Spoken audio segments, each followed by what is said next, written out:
Hi les Dalmatiens, how les Tibétains, bienvenue dans ma maison, la Casa Verde. Je suis Diogina Sinocéphale et j'ai des histoires à vous clabauder. Angelica Mercedes, subis la música.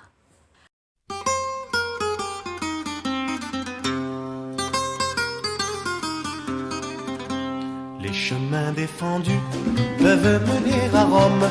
Les jours suivant les jours conduire au temps perdu. L'eau des ruisseaux qui rit de l'oubli des hommes. Rejoindre un jour la mer monotone.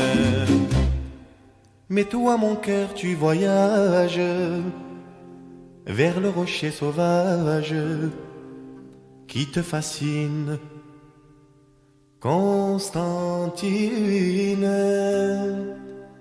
On emmène avec soi ses plus grandes richesses, la forme d'un amour au bout de ses 10 doigts, la poudre d'or de quelques anciennes promesses et quelques larmes sur sa jeunesse.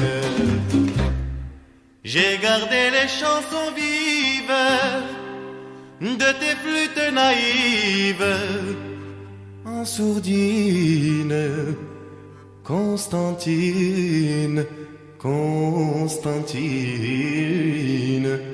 On part à cœur perdu, avec la faim dans l'âme, de matins lumineux, de villes inconnues. Au bout c'est le désert et ses matins calmes, le sable ou bien les bras d'une femme. Entre le ciel et la terre, tu as tes ponts de pierre sur tes abîmes, Constantine. Tu ne peux échapper au bras de tes ravines, et comme elle je tiens mon amour bien serré. Quand elle est là, tranquille sur ma poitrine, je pense à toi plus fort, Constantine. Je pense à toi plus fort, Constantine. Aujourd'hui, je vous présente Constantine et ses romanciers de Nedjma Ben Achour Tabbouch, la ville aux plumes ardentes. Quel roman qu'eut la vie d'une ville? Quel roman qu'eut la vie de Constantine? Répond cet ouvrage à l'exclamation de Balzac. Constantine, ville singulière par son tissu urbain déchiré.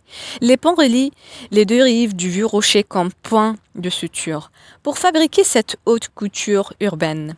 Cette ville avec son enracinement historique, si lieu de mémoire, est aussi une ville de l'imaginaire, celle qui, comme un visage qu'on croyait connaître, et qu'un regard éclair d'un jour inattendu se refuse à la pause et se multiplie. Ces mots de Malek Haddad disent la puissante capacité d'une ville à susciter la création littéraire que ce livre aborde par le biais d'un genre, le roman. Les manières romanesques d'écrire Constantine sont à l'image de la diversité des parcours individuels, des projets idéologiques ou littéraires, et parfois du talent de ses romanciers. Ceux qui, comme Katib Yassine, Malek Haddad, Roland Khan, Nordin Sadi, sont des natifs de la ville.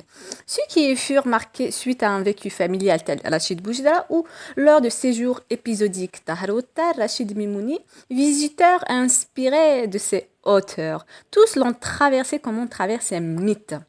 Certains romans nés de cette ville, à l'image de Nedjma de Katib Yassine, sont devenus des œuvres phares, illuminant la littérature maghrébine d'expression française d'une lumière nouvelle. Leur force réside autant dans l'audace de leur écriture que dans l'inépuisable polysémie de leur image. Moderne, brûlant, insaisissable, ils disent à la fois la ville, l'histoire et l'homme. Touyouz, le côté de ma personnalité qui adore Fayrouz. Et c'est très bien parlé. Vous lisez les meilleurs passages et citations.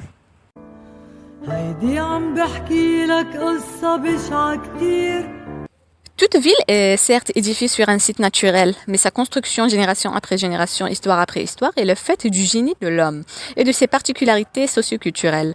Aussi, toute ville est un signifiant porteur d'un discours. Roland Barthes, dans une étude sémiologique de la ville, écrit ceci. La cité est un discours, et ce discours est véritablement un langage. La ville parle à ses habitants.